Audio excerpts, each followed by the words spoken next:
Hindi ba kayo tinatablan ng bala? Hindi man kami natablan. Bakit?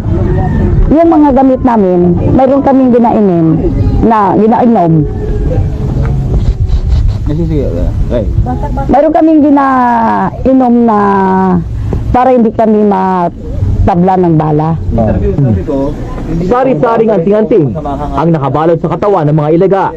Sa paniniwalang nagmumula rito, kasabay ng kanilang pananalig, ang proteksyon laban sa kapahamakan. Paano kayo nasimulang nasali sa ilaga? Matagal na kasi ako rito sa Mindanao, pero ang lahi din namin is Bicol din. Pero matagal na ako rito sa Mindanao. So, si Commander Inday Ligaya, nung bata pa ako, siya idol ko na po siya. Dahil sa maraming kabutihang naitulong niya dito noon sa labanan ng Black Shirt and then Ilaga.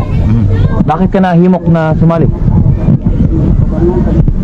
Ako kasi, sa totoo lang, hindi ako purely commander noon kasi yung bata pa ako, nakita ko nung bata pa, mahilig din kasi ako sa mga ganyan ba, mga agimat.